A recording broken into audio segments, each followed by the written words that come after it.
Asli Wibu, tempatnya alur cerita manhwa terbaru. Siap bos, kembali lagi di alur cerita manhwa terbaru. Kali ini saya akan membawakan alur cerita terisekai menjadi manusia. Wadidaw, ya emang ini manusia aslinya adalah seekor naga. Kemudian ia dikill sama manusia dan malahan terisekai. Ya, ia terisekai menjadi manusia. Wadidaw, ia membenci itu. Malahan ia menjadi manusia yang ia sangat benci. Wanjir. Oke dah, daripada banyak basa-basi, kita langsung aja lah melihat kisah ceritanya di terisekai menjadi manusia. Capcus.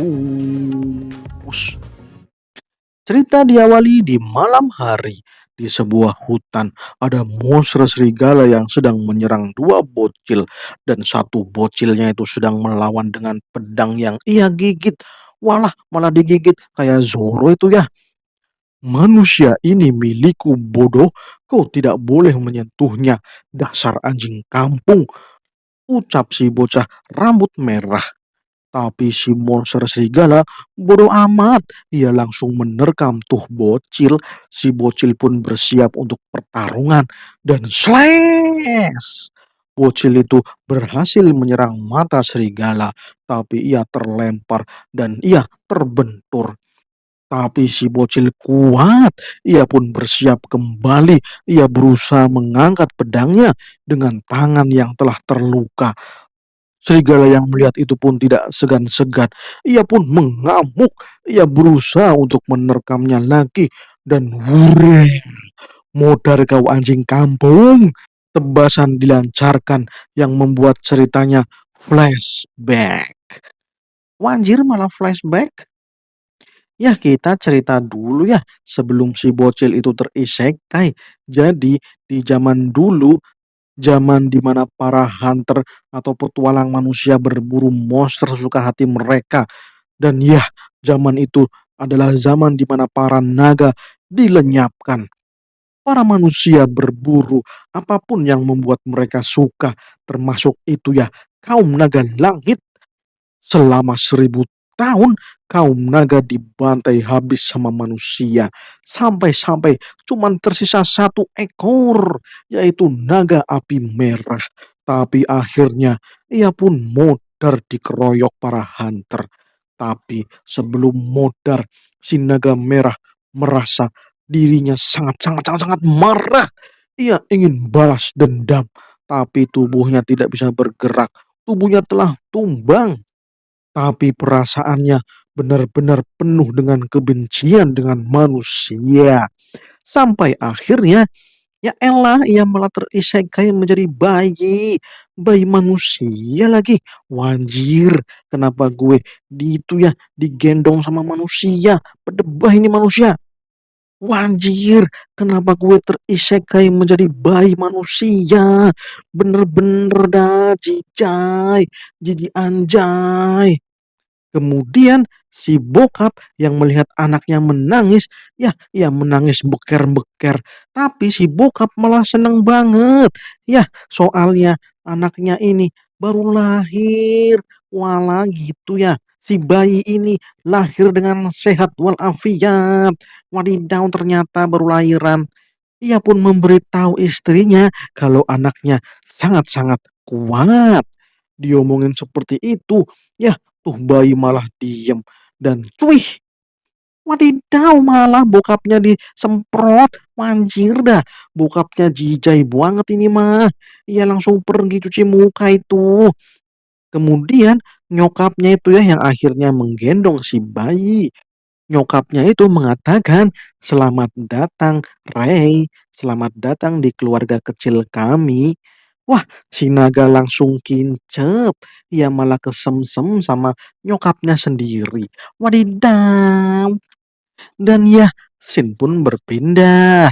4 tahun kemudian, Ray sekarang berusia 4 tahun. Nama lengkapnya adalah Ray Talon. Walau masih kecil, tapi ia sudah terlihat gede itu ya. Ya soalnya ia makan banyak. Ya, Anda bisa melihat itu ya, ia disuruh makan, tapi ia tidak memakannya melalui mangkok, ya malah dimakan pakai mulut langsung nggak pakai tangan wajicai. Dan juga ketika belajar pedang, ya elah malah dari mulut, gimana itu dah. Tapi ayahnya mengajarinya untuk mengayunkan pedangnya dengan tangan, bukan dengan mulut. Waduh, ternyata sifat naganya masih terlihat itu ya. Tapi ya ia sudah terbiasa dengan itu semua. Gimana ini? Ya soalnya Rey tetap Rey.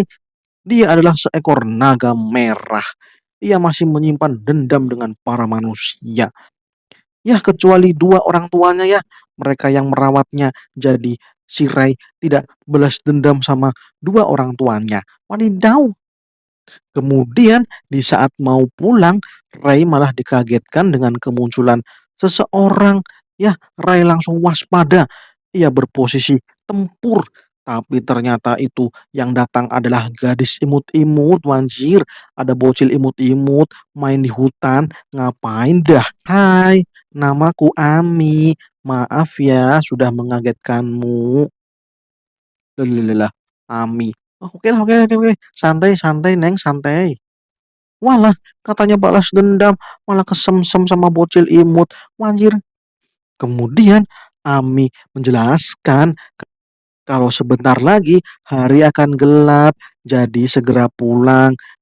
Nanti monster-monsternya malah pada datang. Bahaya kalau terus-menerus di hutan. Oke, siap. Oke, oke, oke. Itu mah gue udah tahu.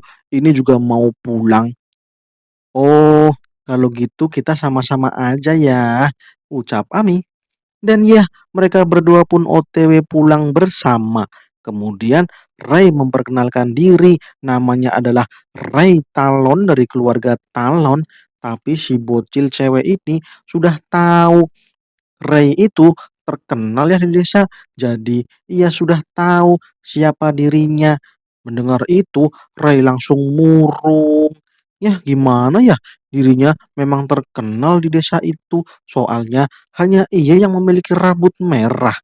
Dan rambut merah dianggap itu ya dianggap kutukan. Warga desa mengucilkan si rambut merah karena itu adalah kutukan naga merah. Ya, naga merah itu 1.000 tahun yang lalu marah-marah. Ia menyerang wilayah manusia dan mengkill banyak manusia. Tapi manusia berhasil mengkill naga merah. Tapi karena naga merah dianggap sebagai monster bencana, jadi orang-orang yang berambut merah akan dianggap sebagai orang yang terkutuk. Dan sekarang Ray Talon dianggap oleh mereka semua adalah anak yang terkutuk. Wanjir, Ami yang sudah tahu itu, ya ia sih bodoh amat. Soalnya ia kan masih bocil ya, nggak kepikiran sampai segitunya.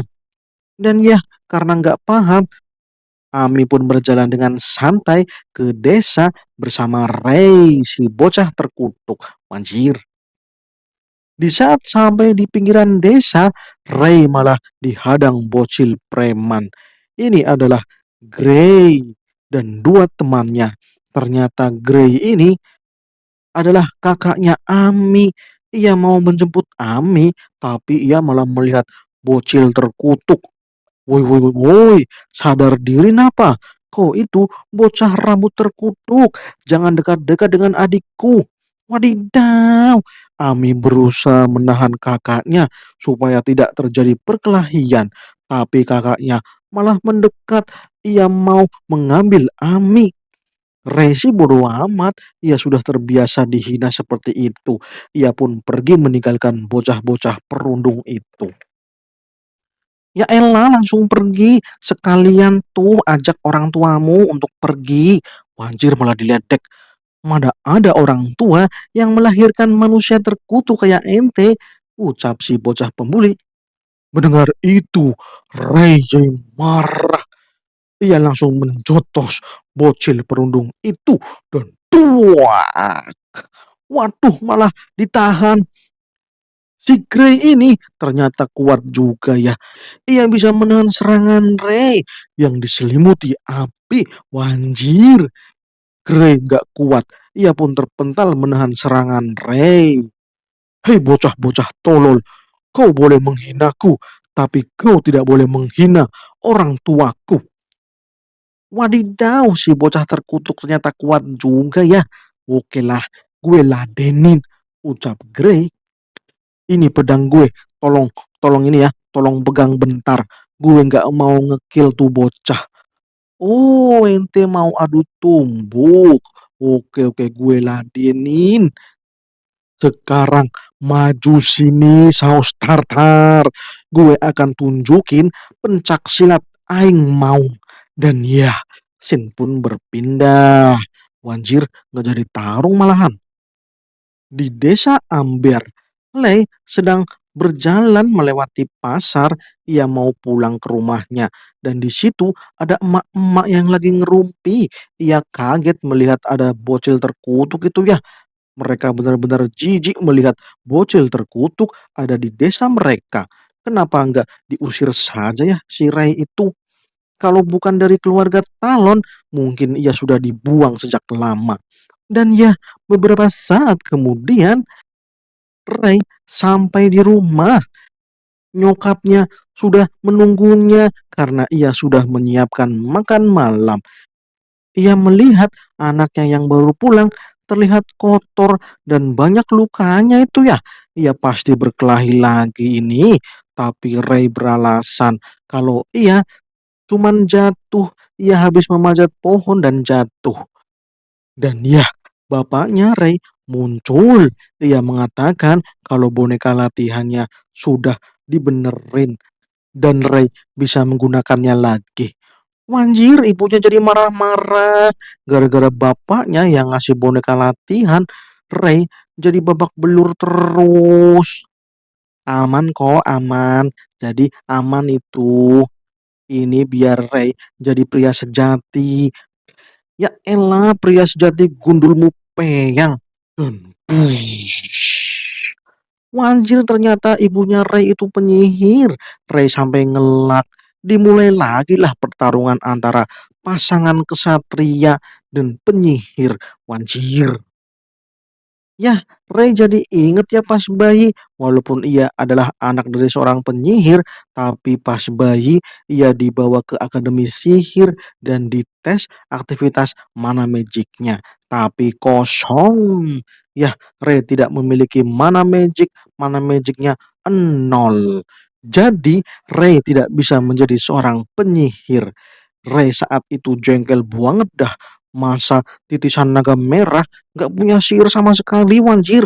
Itu kristal sudah rusak itu. Ya, karena marah, akhirnya Ray menarik janggut si penyihir. Bangke bener. Bener-bener coek ini penyihir. Gak hanya itu, kumisnya juga ditarik-tarik. Wadidaw, ganas banget itu bayi. Dan ya, setelah 3 tahun, ya Ray pun diberi si bokap pedang. Dan ini adalah hadiah ulang tahunnya yang keempat. Ia sangat senang dengan pedang itu. Tapi gara-gara hadiah ini, ibunya jadi nggak suka. Ia malah marah-marah terus sama bokapnya, wanjir. Dan lagi, bokapnya ini memberikan hadiah boneka latihan yang bisa bergerak sendiri ini ya. Ray berlatih setiap hari dengan boneka itu, tapi Ray langsung kalah. Ya, ia tidak bisa mengalahkan boneka patung dalam mode pertarungan level 1. Tapi Ray tetap bersemangat dan tak. Wanjir, malah kena tiang rumah, patah dah pedang kayunya dan cerong. Waduh, malah dipentung, sakit coek. Kepala gue langsung benjut ini. Jadi ahli pedang ternyata susah. Gimana ini dah. Pantes saja tadi sore ia kalah sama Grey. Dan duitnya malah diambil. Wanjir. Ya, flashback dulu tadi sore. Ray kalah bertarung sama Grey. Jurus aing maunya kalah telak. Ya, karena kalah, duitnya diambil. Gak usah macem-macem lagi, cuk. Kalau lemah ya lemah. Gak usah neko-neko. Wajir, dikata-katain seperti itu, ia jadi emosi sampai sekarang ya. Emang tubuhnya ini lemah banget. Gak guna banget dah. Pas jadi naga gue ini kuat banget, cuk. malah sekarang lemah. Wah, anjir, rasanya gue pengen balik lagi jadi naga. Kalau itu terjadi, wah bakal hangus ente Grey, bangke bener. Dan ya, latihan lagi dah, latihan biar uteknya cerah. Masa sama kayu kalah? Gimana dah? Ayolah, semangat, semangat, semangat. Gambari. Kemudian scene pun berpindah di rumah Grey. Ami protes sama kakaknya. Kenapa ia malah menghajar temannya? Ngambil duitnya lagi. Tapi Grey bodoh amat. Teman kok manusia terkutuk. Manjir, kakak tolol. Mana ada manusia terkutuk? Dahlah, punya kakak kok malah tolol. Udah makan sendiri. Gue ngambek. Masak sendiri sono. Gue gak mau masakin ente tolol. Ucap Ami marah-marah. Kemudian Grey malah kaget. Ia melihat kondisi arm guardnya malah penyok, anjir. Ini bekas pukulan Ray. Malah penyok ini ya. Ini kan besi lempeng ya, malah penyok. Gimana ini mah? Malah rusak ini. Ya malahan ini harus dibenerin dah. Dan ya, scene kembali berpindah keesokan harinya. Ray sedang pergi ke hutan. Ia mau latihan pedang lagi, tapi ia melihat seseorang di tempat latihan itu, dan itu adalah Ami. Ami mengatakan kalau ia mau minta maaf atas perbuatan kakaknya kemarin ya. Sebagai permintaan maaf, ia mau Ray memakan apelnya. Ini apel enak loh, wanjir, karena diganggu mulu. Ray pun mengambil apelnya dan ia menyuruh Ami untuk pulang. Nanti kakaknya nyari lagi. Tapi Ami gak mau. Ia mau menemani Ray latihan. Wanjir, merepotkan ente. Dan ya, kita langsung ke rumah Ray. Ada banyak prajurit di situ. Bapak Ibu Ray sedang ngobrol dengan komandan prajurit dari kota Afrion. Ia mau minta tolong sama bokapnya Ray untuk membasmi monster-monster shadow yang menyerang warga di ibu kota Afrion. Komandan ingin bokapnya Ray untuk ikut menginvestigasi si monster shadow. Ibu Ray gak mau. Ya, Ibu Ray menolaknya. Walaupun mereka adalah pasangan ksatria, tapi mereka sudah pensiun. Tapi ya gimana? Bokapnya Ray ini sangat cinta damai. Ia malah tidak mempermasalahkannya. Ia akan membantu komandan. Ia akan ikut membantu menginvestigasi monster shadow. Dan Muke kembali ke Ray. Ray latihan sampai sore. Ia sampai ngos-ngosan. Itu latihan seharian. Wanjir, ia latihan keras sekali dah. Dan si Ami, ya malah menunggunya sambil baca buku itu ya. Melihat itu, Ray jadi kesemsem. Tolol, tolol. Gue ini naga, malah kesemsem sama manusia. Goblok, goblok. Wah, udahlah. Jangan diturunin ini. Kepala manusia memang aneh. Ray menyuruh Ami untuk pulang soalnya sudah sore, sebentar lagi malam. Dan Muke mereka berdua pun OTW pulang. Kemudian Ami celingak-celinguk. Ngapain dah ente? Ternyata Ami memastikan kalau kakaknya tidak ada, jadi ia tidak mengganggu Ray lagi. Lagian kenapa Ray berlatih terus sih? Apa ia tidak capek? Apa Ray tidak punya kerjaan lain selain latihan? Wanjir, mendengar itu, Ray jadi ingat sesuatu tentang Grey kemarin. Ia juga mengatakan hal yang sama. Kalau Ray ini tidak punya kerjaan lain selain berlatih, apa dia tidak memikirkan dirinya sendiri? Wanjir, perkataan itu membuat Ray mendapatkan ide cemerlang. Sepertinya ia memang harus memikirkan dirinya sendiri. Ya, dirinya sendiri. Oke lah, terima kasih. Gue mau langsung balik. Bye-bye. Dan oke, scene pun berpindah di rumah Ray. Di rumah Ray, ya Ray langsung mengaktifkan boneka latihannya. Dan iya, mulai melakukan apa yang ia inginkan, mikirin diri sendiri, ya mengingat dirinya adalah seorang naga. Jadi bodo amat dengan tangan ini, gue gak perlu pakai tangan, satu-satunya keahlian naga adalah mulutnya. Jadi ini adalah posisi terbaik, yaitu menggigit pedang, malahan menggunakan teknik Zoro. Dan Wokey dimulai. Ray langsung melompat ke arah boneka latihan dan slengs. Bonekanya berhenti bergerak dan ia berhasil menghentikan langkah si boneka latihan, dan boneka latihan level 1 kalah. Wah, mantap dah, berhasil. Ray sangat senang ia berhasil mengalahkan boneka latihan level 1. Berkat itu, ia sekarang bisa mendaftar Akademi Kesatria Afrion. Yah, mantap dah. Dengan sekali tebas, ia bisa mengalahkan bonekanya. Artinya, ketika ia mendaftar ke ujian Ksatria Afrion, ia bakal lulus. Oke, mantap. Sekarang, untuk memantapkan itu, dia mengaktifkan level 2. Wadidaw, dia mau melatihan dengan boneka level 2. Dan oke, bersambung. Wadidaw, malah bersambung. Oke kawan-kawan semuanya, terima kasih sudah menonton Asli Wibu, tempatnya alur cerita manhwa terbaru. Oke kawan-kawan semuanya, kalau Anda suka silahkan like, kalau Anda tidak suka silahkan subscribe, kalau Anda suka sekali silahkan komentar. Dan oke ya, kita kembali lagi di alur cerita lainnya. Salam terus.